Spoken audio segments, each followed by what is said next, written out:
오늘은 배우고 확신한 일에 거하라 라는 제목을 갖고 함께 은혜를 나누고자 합니다. 영화 터크 에버래스팅이라는 영화가 있는데, 제가 책을 읽다가 그 안에 소개되어서 나오더라고요. 그런데 이게 누가 썼냐면은 나탈리 베빗이라고 하는 여류 동화 작가가 썼는데, 이분은 남편의 영향을 받아가지고 동화를 쓰기 시작했는데, 동화를 얼마나 잘 쓰는지 미국의 어린이들에게 아주 추앙을 받고 쓰는 동화마다 고전이 됐습니다. 그래서 이 작품을 쓴 것을 1975년도에 출간을 했는데, 2002년도에 디즈니사에서 영화로 만든 겁니다. 내용을 뭐 다 말씀드릴 수는 없고, 핵심적인 내용은 뭐냐면은 이 터크라고 하는 가족이 있는데, 남편과 부인 그리고 두 아들이 있습니다. 그런데 이 가족이 숲속에서 신기한 샘물을 발견해요. 이 샘물은 어떤 샘물이냐면은 그 물을 마시면은 늙지를 않는 거예요. 자기 나이 그대로 있는 겁니다. 그래서 이 가족이 그 물을 마시고는 전부 다 시간이 멈춰버린 겁니다. 그래서 맨 처음에는요, 굉장히 좋게 생각했어요. 늙지를 않으니까. 그런데요, 자기보다 어린 사람들이 태어나서 성장해서 늙어서 죽는데, 자기네들은 그대로 그 젊음이 있는 겁니다. 맨 처음에는 좋은 줄로 생각했는데, 다른 사람들이 뭐라고 말을 하냐면은 저 집안은 마귀가 씌어서 이렇다 그러는 거예요. 그러니까 일반적인 사람들의 삶과 완전히 격리가 되어 있는 겁니다. 그 터크라는 이 사람의 그 둘째 아들이 제시라는 사람인데, 어느 날 그 숲속을 거닐던 15살의 윈이라고 하는 소녀가 이 터크의 둘째 아들을 만나서 사랑을 하게 됩니다. 좋은 감정을 갖게 되죠. 그러니까 이 제시가 뭐라고 말하냐면은 이 소녀에게 그 샘물의 비밀을 알려주면서 그 샘물을 마시라 그러는 거예요. 그러니까 고민에 빠진 겁니다. 마셔야 될지 말아야 될지 고민에 빠져 있을 때, 이 제시의 아버지 터크가 자기 아들도 사랑하고 또 자기 아들이 사랑하는 이 소녀도 굉장히 마음에 두고 있기 때문에 고민을 하다가 그 소녀에게 이런 말을 해줍니다. 죽음을 두려워하지 말아야 된다.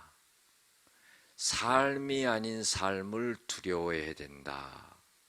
이 말을 해줍니다. 그래서 그 말을 듣고 이 소녀 제시가 그 물을 먹지 않습니다. 여러분들, 우리가요, 어떤 것을 결정하게 될 때 고민을 많이 하지요. 하루, 이틀, 한 달, 두 달 고민을 해도요, 문제를 풀기가 힘듭니다. 그런데요, 결정적인 한마디가 그것을 결정하게 만들지요.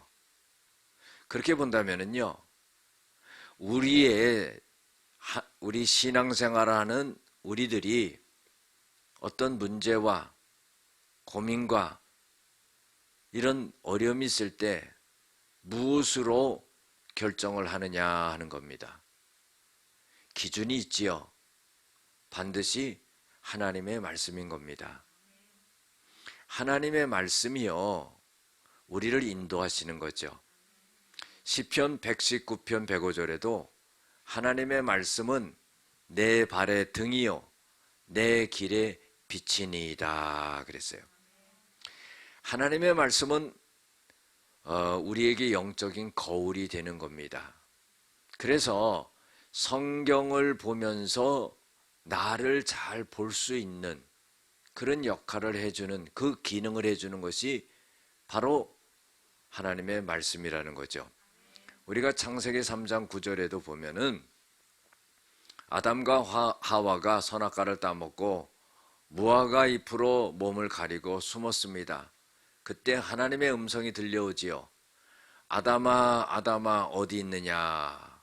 그랬더니 이 아담이 자기가 벗고 두려우니까 숨었습니다. 그러는 거예요.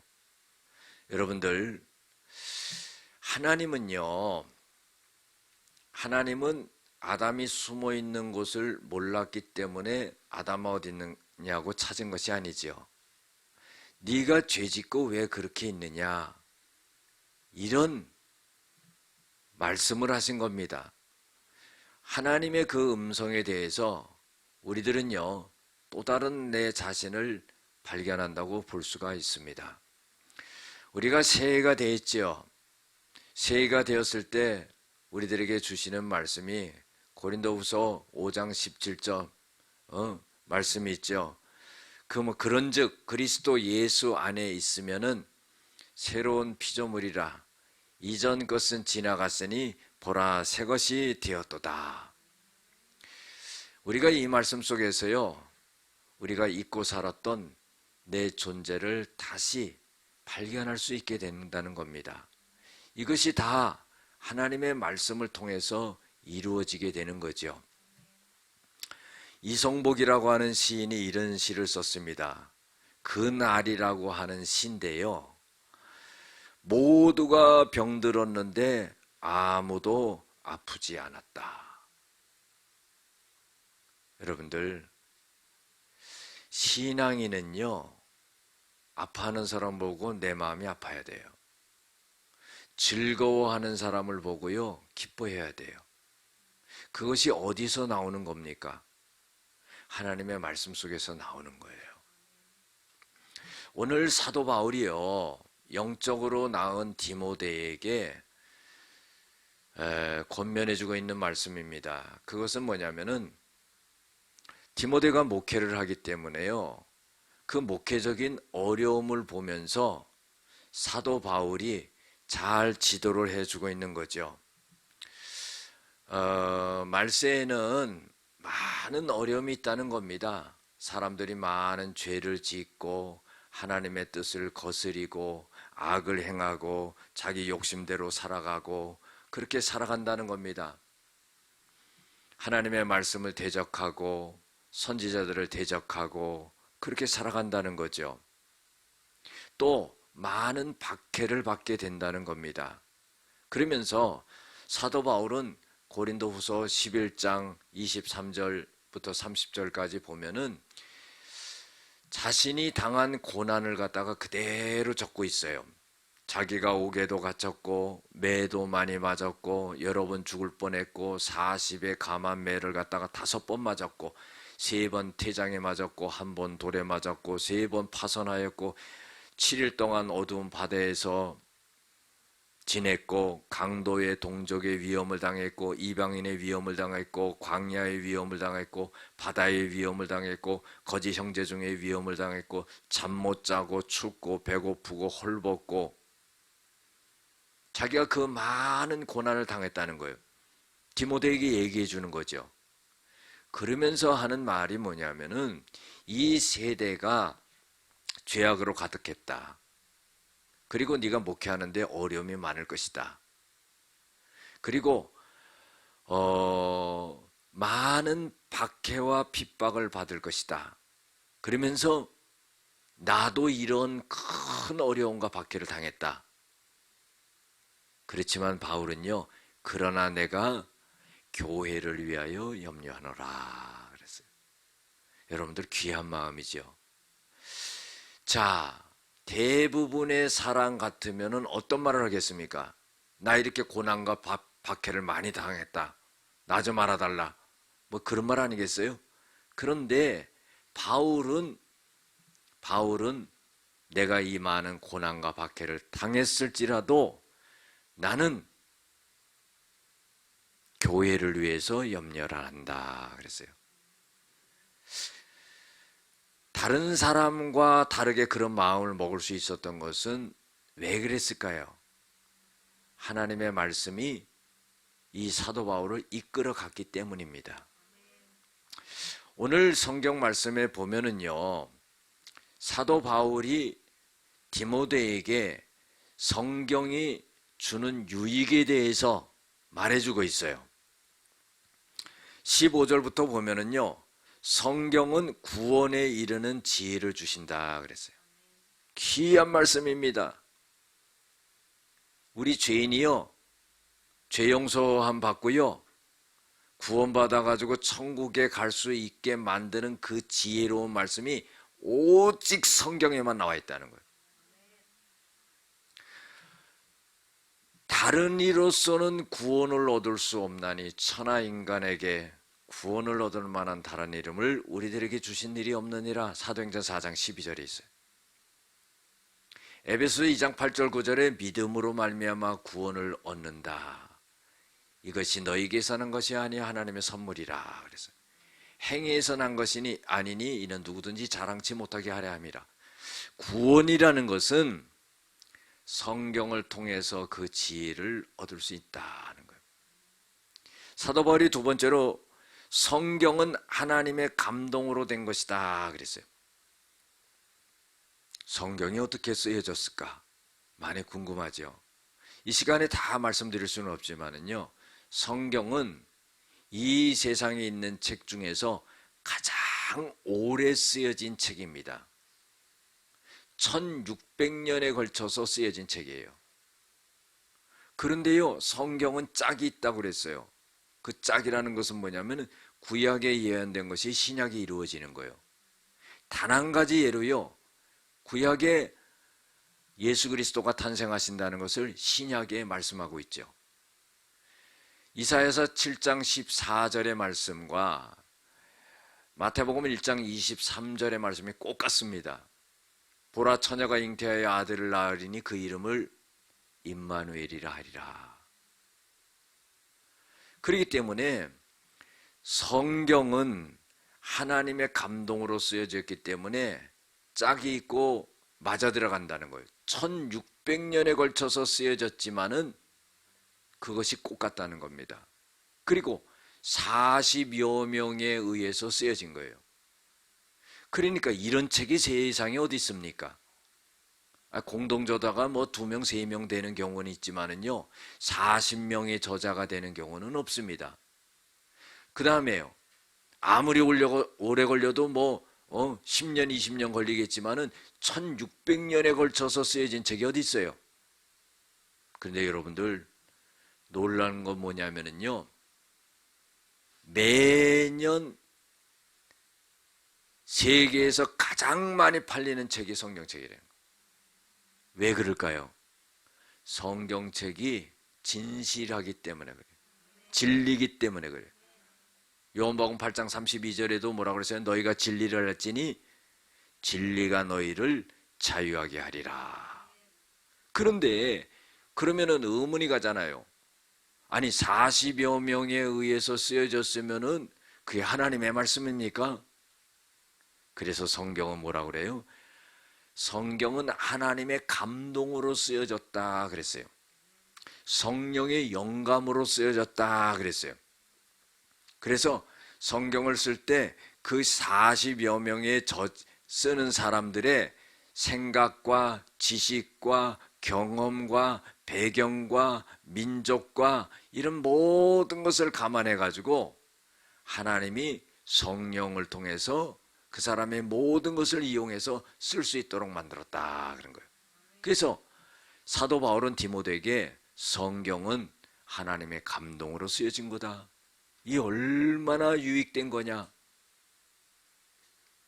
사람이 썼다 그러면 우리가 그걸 믿을 필요가 있겠습니까? 세 번째로는요, 이 성경은 교훈과 책망과 바르게 함과 의로 교육하기에 유익하다 그랬어요. 교훈을 준다는 건 뭐예요? 깨달아진다는 거예요. 성경을 읽을 때요, 깨달아져요. 막 기쁩니다.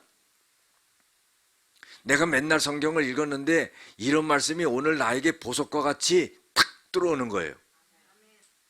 얼마나 기쁜지 몰라요. 우리가 성경을 통독하면서 카톡에요 몇 장까지 읽고 자기가 감동된 것을 올리는데 잘하시더라고요. 성경을 발견하는 걸 잘하시더라고. 그 한 장 속에서 딱 성경을 발견하는 것이, 요절을 하나 발견하는 것이 보화를 찾는 것처럼 탁탁 발견해서 올리더라고요.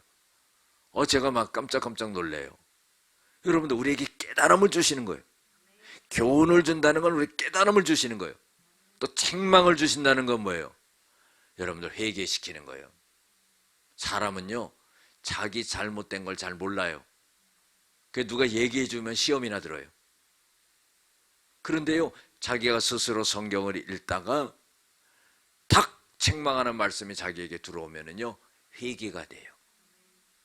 교훈해주고 책망해주고 또 바르게 해주고, 어떻게 해야지 바른 길로 나가느냐.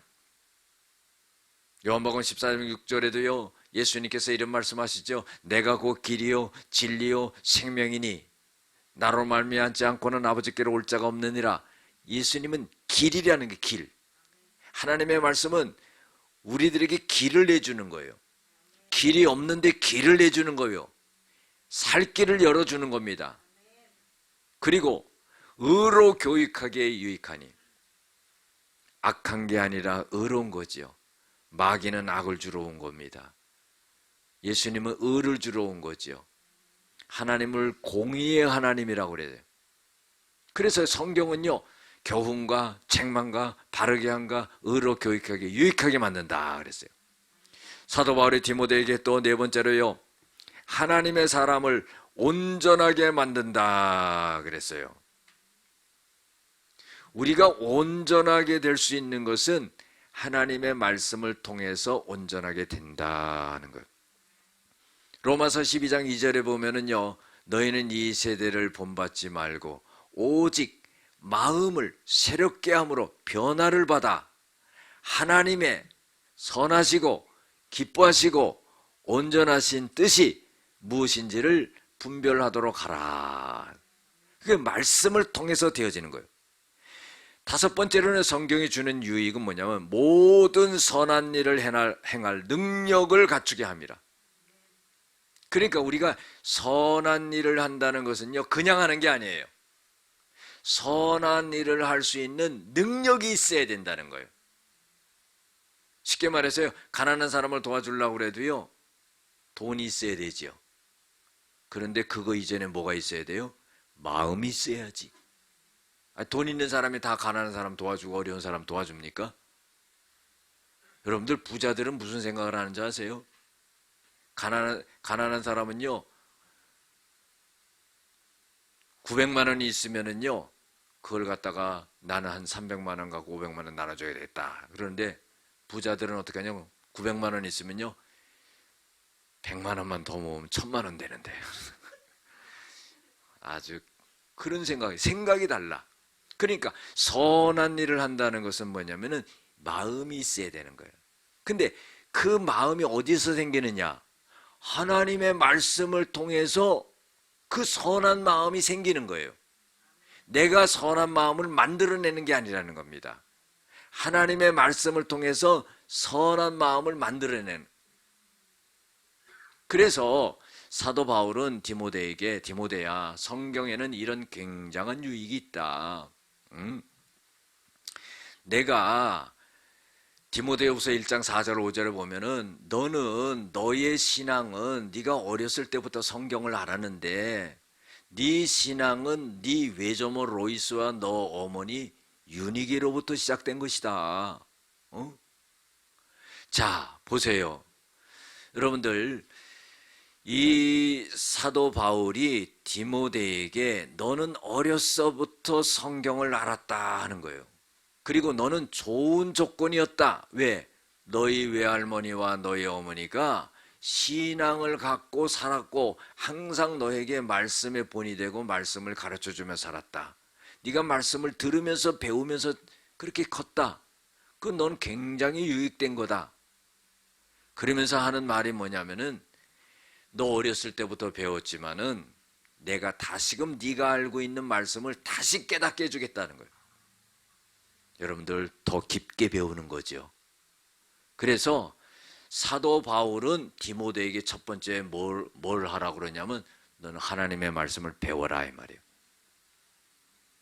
네가 어렸을 때부터 성경을 알았지만은 다시 나에게 하나님의 말씀을 배워라 이 말이에요. 여러분들 배운다는 거 참 중요합니다.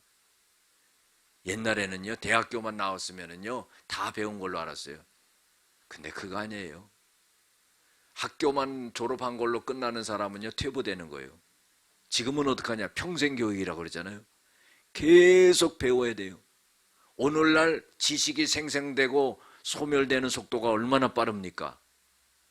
무슨 말인지를 알지를 못하겠어요. IT 계통의 뭐 이런 인터넷 계통의 이런 말들은요, 전문적인 말들은 들여다보다가요 몰라요.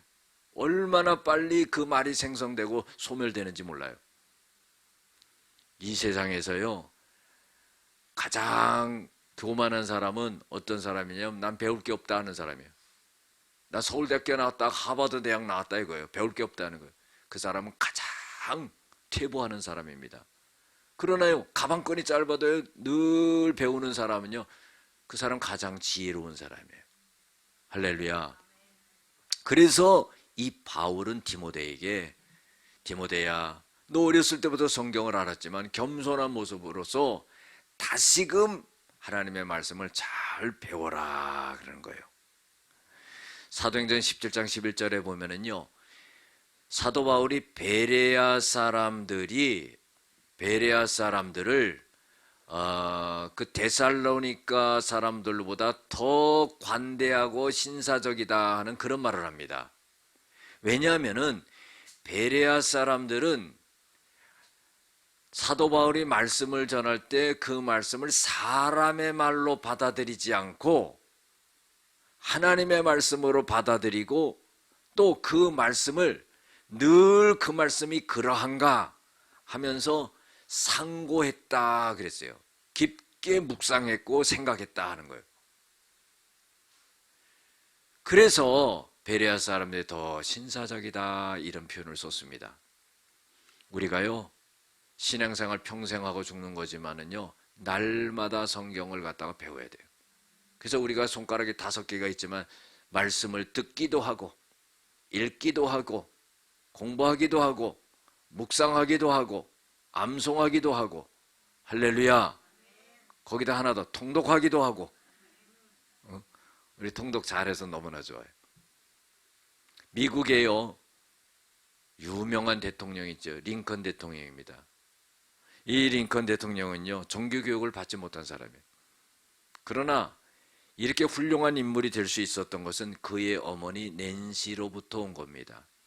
그 어머니 낸시로부터 성경을 늘 듣고 읽고 지도받고 하면서 이 링컨이 신앙을 갖고 하나님 앞에 그렇게 믿음을 갖고 살아갈 때 남북전쟁에 승리하게 되고 노예를 해방시키고 한나라에 가장 존경받는 그런 대통령이 됐다는 거예요.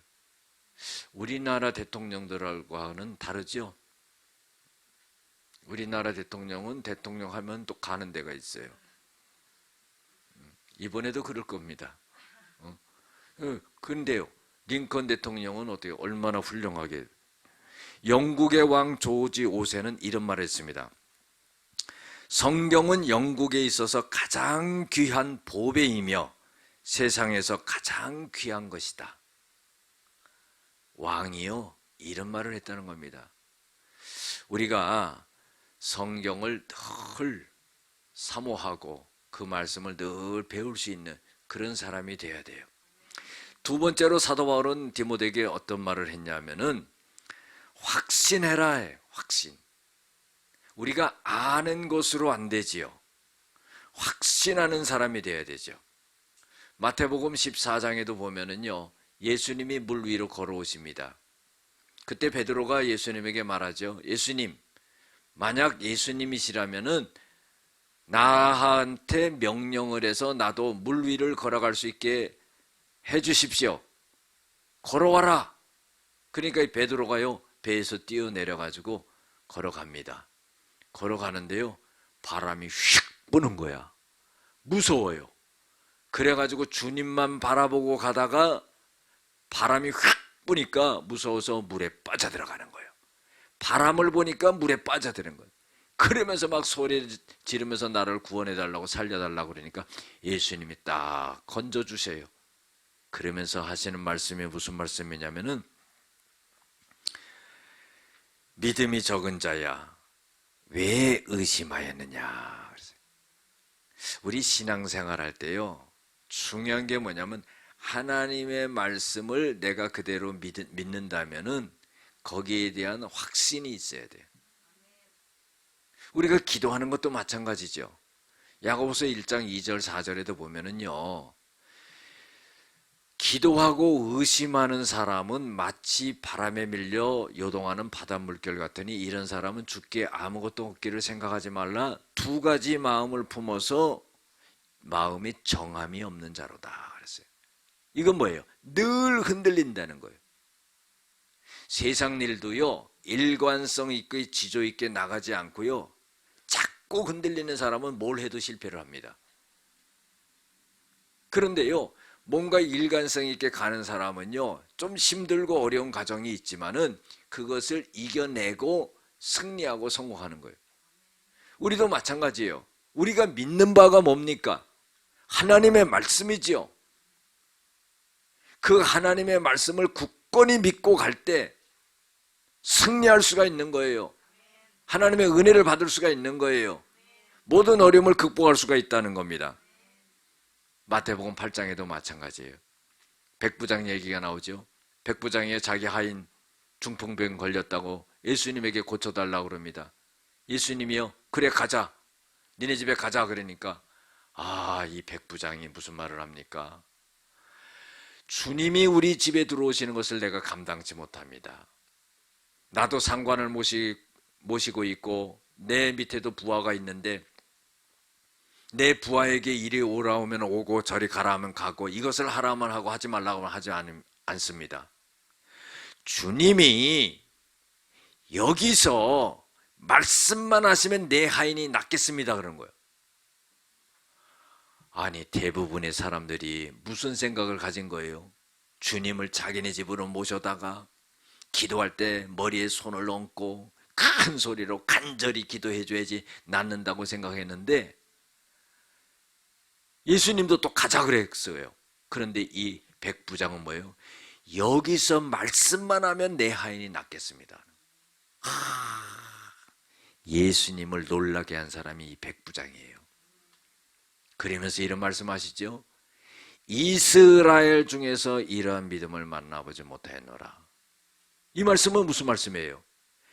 이런 대단한 믿음은 이스라엘 백성 중에서 나와야 되는데 이방인 중에서 이러한 믿음이 나왔다는 거예요. 여러분들, 믿음은요, 민족을 가리지 않습니다. 대단하지요? 이게 뭡니까? 확신의 확신. 기도하고도요, 될까 말까 그거 100% 안 됩니다. 기대하지 마세요. 그러면은요, 기도할 때요, 의심이 밀려오는 거예요. 너무나 큰 문제야. 이런 문제가 어떻게 해결될 수 있을까? 의심이 밀려오는 거예요. 그 의심을 다 내어 쫓아야지만이 하나님의 응답이 오는 거예요. 그 의심을 쫓아낼 때 우리 하나님께서는 그래, 네가 믿음이 있다. 의심을 다 쫓아낼 때, 마귀의 세력을 다 쫓아낼 때 그래, 믿음이 있다. 그것은 네가 할 일이다. 그 믿음을 보시고 하나님이 역사하신다는 거예요. 미국의 애플사와 구글사가요, 성공을 했죠. 이 구글과 애플의 키워드가 있어요. 회사에 키워드가 있는데 그것은 뭐냐면은 애플은요, 혁신입니다. 혁신. 아이디어의 혁신. 그 다음에 구글은 뭐냐면 최고의 인재였어요. 그런데 결국 회사가 성공을 했지요. 여러분들, 여기서 우리는 뭘 봐야 되는지 아십니까? 그 키워드를 통해서 회사가 커지고 성공하는 걸 봤어요. 이것은 마치 씨앗 속에서 나무를 보는 것 같아요. 여러분들, 하나님의 한 기업도 한 키워드를 통해서 그렇게 성공을 하는데 하나님의 그 말씀 하나로서 얼마나 큰 역사가 일어나겠어요? 기적이 일어나는 거예요. 안 될 일이 되는 겁니다. 상상하지 못하는 일이 펼쳐지는 거예요. 말씀대로 되는 거예요. 누가복음 5장에도요, 베드로가 밤이 맞도록 고기를 잡았지만 잡지 못했습니다. 그물을 씻고 있는 베드로에게 예수님께서 뭐라고 말씀하십니까? 말씀을 전하고 나서 그 다음에 말씀을 하세요. 깊은 데로 가서 그물을 던져라. 그러니까 베드로가요, 아이고 주님, 나 여기서 갈릴리 이 물가에서 잔뼈가 굵은 사람입니다. 밤새 나는 한 마리도 못 잡았습니다. 또 낮에는 고기 잡히지도 않습니다. 그리고요, 핑계를 대고 안 간 게 아니라 베드로가 밤이 맞도록 내가 고기를 한 마리도 잡지 못했지만은 주님의 말씀에 의지하여서 내가 깊은 데로 가서 그물을 던지겠습니다. 감동적이지요. 여러분, 믿음의 사람들은 틀려요. 그리고 그물을 내렸는데 그물이 찢어질 정도로 고기가 올라온 거예요. 자기 배에 가득 채우고요, 만선이 되고도 더 채울 곳이 없으니까 다른 배 불러가지고 그 두 배에 가득 차게 되는 역사가 일어났어요. 여러분들, 확신이죠. 우리가 하나님의 말씀을 받을 때 확신해야 되는 거예요. 세 번째로요, 이 사도 바울이 디모데에게 이런 말하는 거예요. 거하라 그랬어요. 14절에 거하라. 그럼 머무르라는 거예요. 하나님의 말씀에 머무르라는 거예요. 하나님의 말씀에 거하라는 거예요. 하나님의 말씀대로 행하라는 거예요. 신명기 30장 15절에서 20절 보면은요, 이런 말씀을 하십니다. 생사화복을 네 앞에 놓여 있으니 네가 선택하라는 것. 살고 죽는 것, 복을 받고 화를 받는 것, 네가 선택하라는 것. 이건 뭐예요? 죽지 않고 살고 화를 받지 않고 복을 받는 것, 그걸 네가 선택하라는 거예요. 어떻게 선택해요? 하나님의 말씀을 선택하라는 거예요. 하나님의 말씀에 순종하라는 거예요. 그러면은 네가 복을 받고 네가 살게 된다는 거예요. 할렐루야. 도종환의 시에 담쟁이라는 이런 시에 한 구절이 나오는데 참 감동스러워요. 자, 보세요. 저것은 넘을 수 없는 벽이라고 고개를 떨구고 있을 때 담쟁이 잎 하나는 수천 개의 잎들을 이끌고 결국 그 벽을 넘는다. 여러분들, 담쟁이가 그 담쟁이 이렇게 해서 벽을 넘으려고 그러는데 그 벽 넘기가 너무 힘든 거예요. 그 수천 개의 잎사귀들이 야, 저거를 못 넘어 그러고 있는데 한 잎사귀가 그 수천 개를 이끌고 결국은 그 담쟁이를 넘는다는 거예요. 여러분들, 그런 사람이 어떤 사람입니까? 하나님의 말씀에 거하는 사람이에요.